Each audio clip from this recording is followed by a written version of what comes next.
Assalamualaikum warahmatullahi wabarakatuh. Bismillah, alhamdulillah, wassalatu wassalamu ala rasulillah wa ala alihi wa sahbihi wa mawalah, la hawla wa la quwata illa billah, ma ba'dah. Assalatu wassalamu alaika wa ala alika ya sayyidi ya Rasulullah, alimni wa rabbini. Pada pertemuan kali ini kita akan membahas tentang kaidah dasar ilmu falak. Sebelum kita lebih detail, lebih rinci kepada perhitungan, baik perhitungan dalam penentuan awal waktu sholat, perhitungan arah kiblat, dan perhitungan awal bulan hijriyah maupun syamsiyah, lebih dahulu kita harus memahami tentang kaidah dasar daripada ilmu falak itu sendiri, yang mana ini menjadi filosofi yang mendasari daripada rumus-rumus yang kita gunakan untuk menghitung awal waktu sholat, menghitung sudut arah kiblat, dan menghitung awal bulan.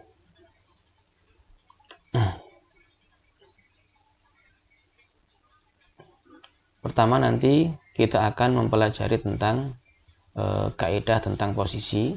Kemudian yang kedua nanti kita akan belajar tentang kaidah tentang arah. Dan kita akan belajar juga tentang kaidah dalam penentuan waktu. Untuk kaidah posisi ini, sebelum kita mengetahui tentang posisi di dalam sebuah bidang yang berbentuk bola, karena nanti kita akan selalu bertemu dengan bidang bola langit dan bola bumi. Sebelum ke situ, maka kita harus mengetahui dulu tentang bagaimana menentukan posisi pada sebuah bidang datar. Jadi posisi titik pada sebuah bidang datar itu bisa kita tentukan kalau kita mengetahui kedua koordinat titik itu, yakni absis dan ordinatnya, ya. Misalnya kita ingin mengetahui titik A ini, ya. Kita ingin mengetahui titik A, maka kita bisa memakai atau menggunakan bantuan sumbu X, yakni sumbu absisnya, dan sumbu Y sebagai sumbu ordinatnya. Nah, kemudian antara Y dan X ini berpotongan pada satu titik yang bisa kita sebut dengan titik O, ya, kita sebut dengan titik O atau titik 0. Nah, di mana posisi A? Kita bisa menghitungnya dari titik 0 ini. Posisi A, dia berada pada angka 3 sebelah kanan dari titik 0 melalui sumbu absis atau sumbu X-nya. Dan pada kedepannya atau ke atasnya, dia sejumlah 5 angka dari titik 0, ya, dari titik pusatnya. Kemudian kita tarik garis dari titik 3 memotong titik A. Kemudian dari ordinatnya juga sama, dari titik 5 kita tarik garis yang memotong titik A. Nah, dengan sumbu X dan Y ini yang berpotongan tegak lurus pada titik 0, ya, dengan sumbu X dan sumbu Y yang berpotongan tegak lurus pada titik 0, kita bisa mengetahui bahwa absisnya titik A adalah positif 3, ya, karena dia sebelah kanan, ke kanan 3, artinya dia positif. Nah, kalau posisinya A ada di sebelah kiri, maka negatif, harganya negatif. Kemudian ordinatnya adalah positif 5. Nah, karena dia ada di atas atau ke depan, maka dia positif. Andaikan A-nya itu ada di bawahnya, di bawah titik 0, maka harganya adalah negatif. Jadi posisi titik A ini adalah pada titik potong dua garis yang ditarik dengan acuan kedua koordinatnya itu. Jadi kita sebut bahwa A berada pada posisinya di mana? Posisinya adalah 3,5, positif 3,5. Positif 3 itu menandakan bahwa absisnya bernilai 3. Positif 5 menandakan bahwa ordinatnya bernilai 5. Ini juga bisa kita terapkan, misalnya kita ubah A-nya nanti ada di bawahnya, sehingga absisnya itu ada di 2 misalnya, kemudian ordinatnya ada di angka 3. Dalam kehidupan sehari-hari ini bisa juga kita terapkan, misalnya dalam sebuah ruangan, ya, di sebuah aula misalnya, ada sebuah buku di aula itu, kita ingin mengetahui posisinya di mana. Maka kita juga bisa menerapkan titik koordinat ini pada bidang datar di aula itu. Kita bisa menganggap misalnya di aula itu lantainya adalah keramik dengan ukuran yang sama semuanya. Maka kita bisa berdiri di sebuah posisi di aula itu dan menganggap kita sebagai titik 0. Nah, lalu berapa keramik ke kanan, misalnya kalau dia buku ada di sebelah kanan kita, di depan sebelah kanan, maka berapa keramik ke kanan? Nah, misalnya 3 keramik. Kemudian ke depannya 7 keramik. Berarti ke kanan itu adalah absisnya, ke depan itu adalah ordinatnya. Nah, di mana posisi buku itu? Buku itu adalah 3 keramik ke kanan dan 7 keramik ke depan. Artinya kalau kita konversikan kepada koordinat X dan Y ini, atau koordinat kartesius, bisa kita sebut posisi daripada buku itu adalah 3,7. Kalau bukunya ada di sebelah kiri kita, depan sebelah kiri, maka karena sebelah kiri, kita melangkah sebelah kiri 3 keramik misalnya, berarti nanti harganya adalah negatif 3. Kemudian ke depan 7 keramik misalnya, harganya adalah positif 7. Ya. Sehingga posisinya di mana buku ini? Bisa kita sebut posisinya adalah negatif 3,7.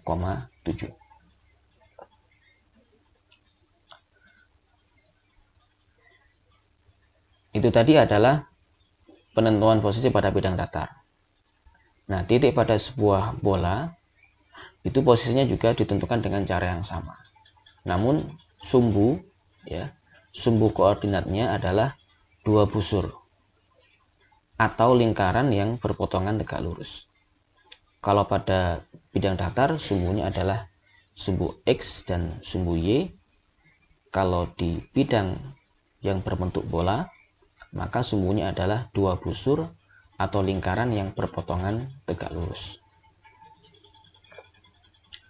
Misalnya di sini ada sebuah bola, kemudian, di tengah-tengah dari atas ke bawah kita tarik sebuah busur lingkaran yang membagi bola ini menjadi 2 sisi yang sama besar. Jadi pas ada di tengah-tengahnya bola, dari atas ke bawah. Kemudian kita juga membuat busur lingkaran yang berwarna oranye ini yang membagi bola menjadi 2 bagian sama besar, atas dan bawah. Nah, kedua sumbu ini adalah 2 busur lingkaran yang berpotongan tegak lurus yang menjadi sumbu koordinat di dalam menentukan posisi pada sebuah bola. Ya. Kenapa bola? Karena nanti kita akan berhubungan langsung dengan selalu bersinggungan, bertemu dengan bola bumi, kemudian bola langit. Misalnya di sini ada titik, ya, yang berwarna putih ini. Di mana ke posisinya? Maka posisinya ada di sebelah kanannya sumbu tegak, ya, dua busur lingkaran yang sumbu busur lingkaran yang berwarna putih ini. Kita tarik dari atas. Nah, kemudian dari samping juga kita tarik. Nah, berarti nilainya adalah misalnya kalau ke bawah ini dari sini, dari sumbu ini ke bawah, ini pada sumbu X ya, ke bawah berarti negatif ya, kemudian ke kanan dia positif, ke kanan positif misalnya ya. Nah, dalam perhitungan ilmu falak nanti ada 4 koordinat yang kita gunakan dalam penentuan posisi baik di bumi maupun di langit. Pertama adalah koordinat khatulistiwa. Ini khusus untuk menentukan posisi yang ada di bumi. Adapun yang 3 ini, pertama ekuator, kemudian koordinat horizon, dan koordinat ekliptika, ini digunakan untuk menentukan posisi yang ada di langit. Kita menuju kepada koordinat khatulistiwa. Fungsinya adalah untuk menentukan nilai daripada lintang dan bujur suatu tempat. Ya, kita sering mendengar misalnya Indonesia berada di lintang berapa dan bujur berapa. Kota Bengkulu berada di lintang negatif 3,8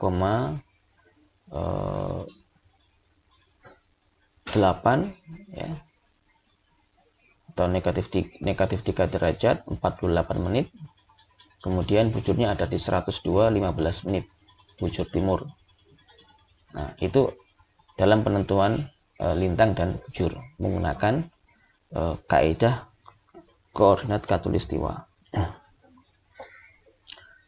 Seperti halnya tadi koordinat yang berbentuk bidang datar maupun koordinat yang berbentuk dalam menentukan posisi pada sebuah bidang bola, maka ada sumbu.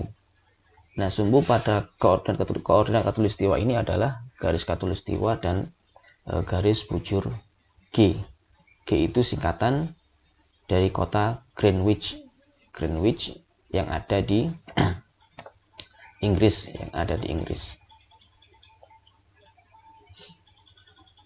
Nah, ini bola bumi. Kita tahu bahwa bumi itu berputar atau berotasi pada porosnya, pada sumbunya, dari arah barat ke timur. Ya, bumi itu berputar pada porosnya, pada sumbunya, dari arah barat ke timur. Maka semua titik yang ada di permukaan bumi ini juga bergerak menurut arah itu. Ya, jadi kita semua sekarang ini mungkin terasa diam, tapi sebenarnya kita sedang bergerak mengikuti bergeraknya rotasinya bumi pada porosnya, yaitu bergerak dari arah barat ke timur. Ya, maka kemudian kita bisa mengamati ya, karena kita bergerak dari arah barat ke timur dan matahari itu tidak bergerak pada hakikinya mengitari kita, tapi kita bisa melihat matahari seakan-akan selalu bergerak dari timur ke barat. Nah, itu adalah efek daripada pergerakan rotasi bumi yang dari arah barat ke timur, sehingga matahari tampak bergerak dari timur ke barat, terbit dari timur kemudian terbenam di barat. Semua yang ada di permukaan bumi ini bergerak menurut arah itu, dari barat ke timur, kecuali ada 2 titik yang tidak bergerak menurut barat ke timur, yang berada pada kedua ujung poros atau sumbunya, yang disebut dengan kutub bumi. Nah, ini misalnya bumi kita buat tadi sebuah garis-garis Yang ada di ujungnya ini adalah kutub utara, yang di bawahnya ini adalah kutub selatan. Kedua kutub ini tidak bergerak mengikuti karena dia ada di paling ujung ya, titik paling poros ya. Porosnya tidak bergerak, yang bergerak adalah area-area yang berada di sekitar poros. Nah, kemudian kalau kita membuat garis ya yang menghubungkan antara kutub utara dan kutub selatan ya, ini garis khayal atau garis imajiner, kita bisa buat sebanyak mungkin. Nah, garis yang menghubungkan antara kedua titik kutub utara dan kutub selatan ini kita sebut dengan garis bujur. Jadi dari kutub utara ke kutub selatan kita sebut dengan garis bujur. Dan garis bujur ini bisa kita buat sebanyak mungkin ya.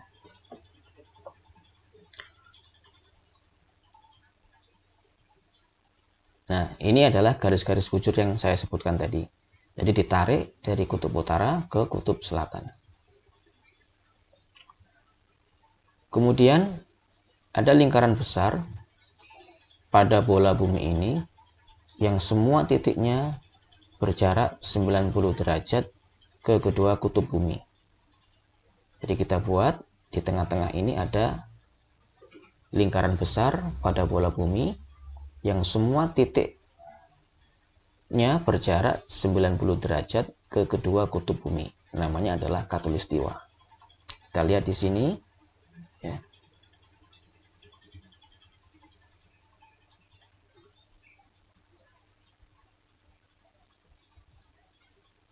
Ya. Ini adalah lingkaran besar yang kita buat. Lingkaran besar ini membagi bumi menjadi dua bagian, yaitu utara dan selatan yang sangat besar. Nah, kedua semua titik yang ada pada garis khatulistiwa ini itu semuanya berjarak 90 derajat dengan kutub. Nah, jadi kutub utara misalnya kita tarik ke sini, ini siku-siku semua. Semua yang ada di sini siku-siku dengan kutub utara dan kutub selatan. Semua yang ada di khatulistiwa berjarak 90 derajat dari kedua kutub bumi, kutub utara maupun kutub selatan. Ini kita lihat misalnya ini siku-siku ya. Nah, ini siku-siku semua. Ini semuanya siku-siku yang ada di sini. Siku-siku dengan kutub. Kemudian di utara dan selatan khatulistiwa, jadi di bagian utara khatulistiwa ini, di bagian utaranya maupun di bagian selatannya, kalau kita buat garis-garis yang sejajar dengan khatulistiwa ini, maka kita juga bisa membuatnya. Namun kalau semakin ke utara semakin mengecil, dan ke selatan juga sama, semakin mengecil. Ini adalah garis lintang ya. Jadi yang kita buat sejajar dengan khatulistiwa ini misalnya atasnya lagi sampai ke sini ke atas, ini adalah garis lintang. Ini juga bisa kita buat sebanyak-banyaknya sebagaimana garis bujur. Hanya saja kalau garis bujur dia sama ukurannya. Kalau lintang semakin ke utara semakin kecil ya, semakin mengecil lingkaran lintangnya. Itu juga kalau ke semakin selatan akan semakin mengecil lingkaran lintangnya. Ini garis lintang. Kemudian ini ada garis bujur yang kita tebali. Kita sebut dengan bujur G. Bujur G dia melewati kota Greenwich sehingga dinamakan G, bujur G. Bujur G ini menjadi sumbunya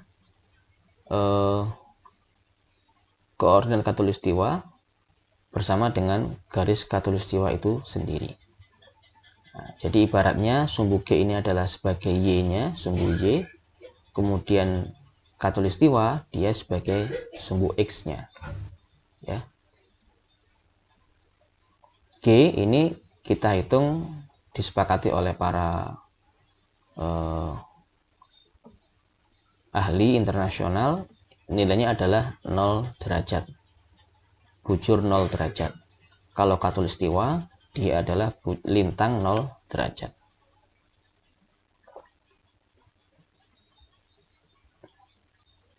Nah, tadi khatulistiwa, koordinat khatulistiwa digunakan untuk menentukan nilai lintang dan nilai bujur. Nah, apa itu lintang tempat?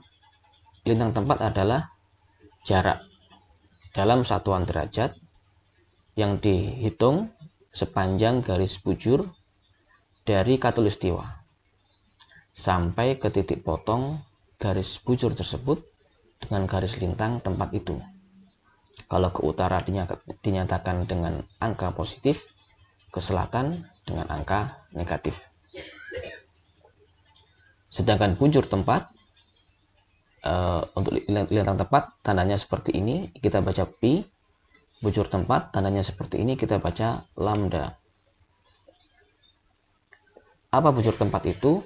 Yaitu jarak dalam satuan derajat yang dihitung sepanjang lingkaran lintang, mulai dari titik potongnya dengan garis bujur G atau Greenwich sampai ke titik potongnya dengan garis bujur tempat itu. Ke barat dinamakan dengan bujur barat, ke timur dinamakan dengan bujur timur.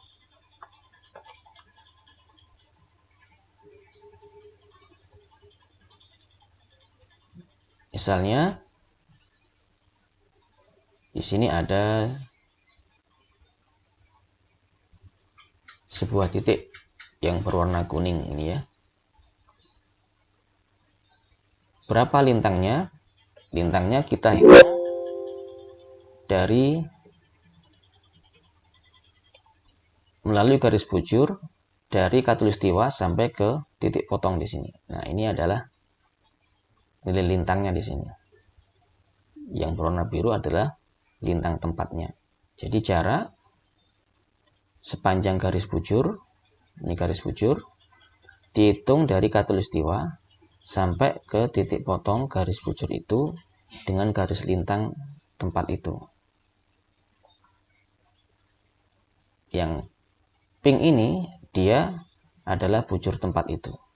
Dihitung dari ada jarak melalui lintang dalam sepanjang lintang ini dihitung dari bujur G sampai titik potongnya dengan garis bujur tempat itu. Karena dia ada di sebelah timur, maka dinamakan dengan bujur timur. Kalau sebelah sini, sebelah kirinya, dia dinamakan dengan bujur barat. Karena dia lintangnya, karena dia ada di bawah khatulistiwa, maka dia lintang selatan. Kalau di atas, posisinya dia lintang utara. Harganya negatif untuk selatan, dan untuk utara harganya positif.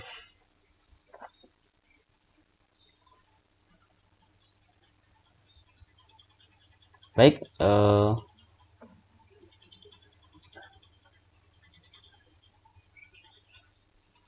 ini misalnya dalam peta ya.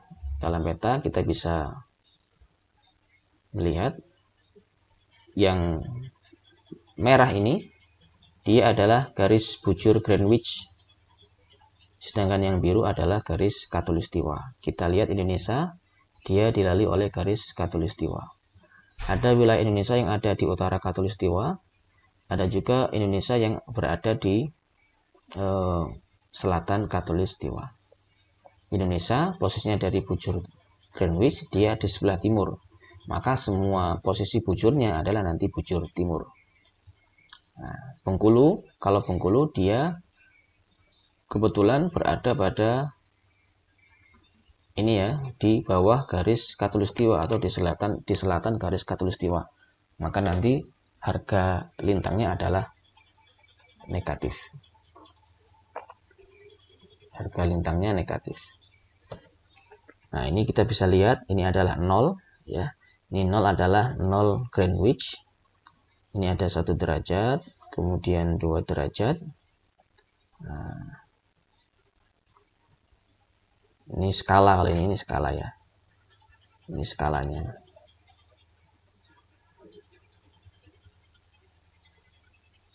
Baik, itu secara sekilas pokok-pokok yang bisa saya sampaikan dalam materi kaidah dasar ilmu falak ini. Nanti akan berlanjut kepada koordinat